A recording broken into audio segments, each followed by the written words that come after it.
Catus Maximus here. A little bit of a late night, although I re-recording this little bit because I had to schedule this to upload way late because my internet was dying. Stainless steel straws. These things have really started to take off. Actually, they've been around apparently for a long time. I think as early as the 1950s. But they're a real kind of specialty novelty. And then it seems, I guess basically with cheap manufacturing out of China, the last 10 years there's just been some crazy explosion of all these different stainless steel straws, to the point to where even in my area there's several coffee shops, one-off burger restaurants and that type of thing which will have these straws, various ones, and they'll actually have a name laser etched into the side of them. These all have these little lines. That's just to help prevent kinking, allow a little bit more stretching when they do bends, although they do that on all the straws. So even ones that are straight still have the little lines, even though they're not actually bent.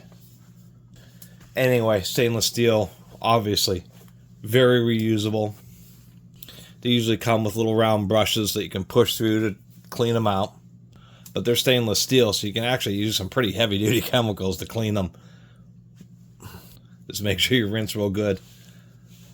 You know, as far as plastic straws, they shed microplastics. There's a big disaster happening on the planet because of plastics, and a lot of it turns out because hard plastics, or most plastics, they don't biodegrade. They just break down into smaller and smaller pieces, becoming this microplastic type of pollution.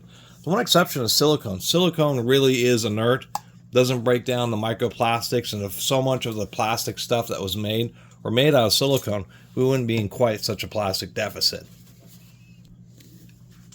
And I certainly care about the environment. This isn't an environmental crusade channel, but nonetheless, everywhere people look, scientists look for microplastics, they find it. It's not a good situation. For a little while, I was into these paper straws. Those seemed like to be a decent alternative. It turns out the chemicals used in manufacturing, emulsification, creating the paper, gluing the straws, a lot of paper straws also have chemical concerns associated with them. The answer, once again, is stainless steel straws.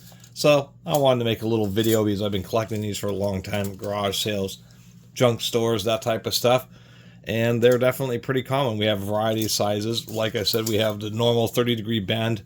We of course have long versions and short versions. See if I can't get these to kind of, I somehow had these all magically nested into this cup here.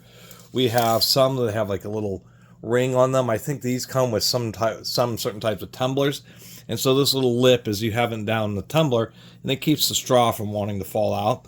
And it's just a slightly bigger bore, so we do have big bores like that.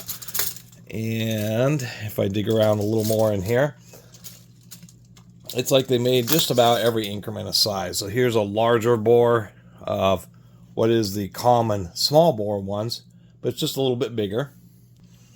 These are great for like milkshakes and such. Actually, stainless steel straws are the kings of milkshakes because they absolutely do not collapse under high degrees of suction that you need for a good thick milkshake. Speaking of milkshakes, if you really want something serious for milkshakes, then you can go for something like this, which is just like is the big bore straw.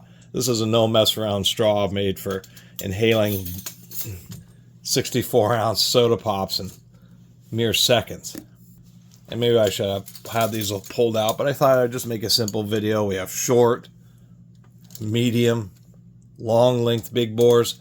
I have one of these lipped ones, which is kind of an intermediate diameter, and that's one of the things. There's this size here, which is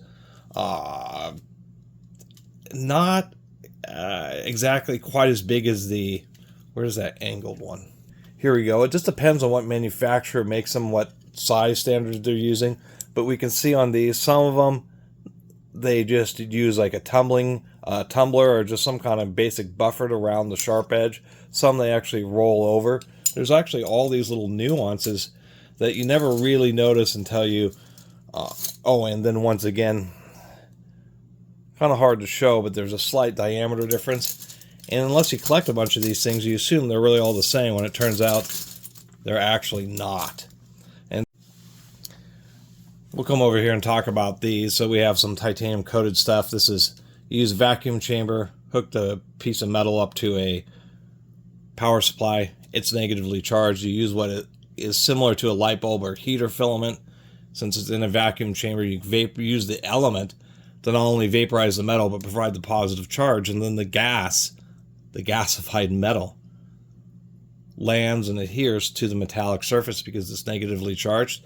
And depending on where it's located, the height in the chamber, and actually some real surprising kind of recipe stuff, depending on the thickness, you get different colors. That's how they do that. And so you can, of course, get these stainless steel straws where they have these nice titanium coatings for wonderful colors. Or, you know, here's an example of a big bore one that's titanium coated. Or ones that are such as, I've got some red ones here. I've got some straight up gold colored ones. So that's the other kind of cool thing, is you can get all these anodized colors for the stainless steel straws. And they're still stainless steel, but once again, you do get cool colors. And so you can kind of customize them. Here's some black ones. And just want to make a little video about them. I've always been kind of intrigued by these things. And I've been collecting them for a bit, as you can see. And I was just reorganizing my cabinet a little bit and was like, wow, there's actually quite a few different types of what seems to be, you know, a bog standard straight or bent stainless steel straw. Turns out that there's a variety of styles, diameters, etc. And I'll do one last honorable mention of these big bore ones, because these things are just hilarious. Friend asks for a straw, you bring out one of these, and they give you an odd look. And and by the way, that's why McDonald's has such tiny straws. The smaller diameter straw, there's more time and effort it takes to drink a given beverage, so you feel like you're getting better value out of it. Maybe it's a McDonald's, maybe it's Wendy's, but I always forget that. But fast food companies have realized that things as nuanced as straw diameter makes differences. Anyway, thanks for watching.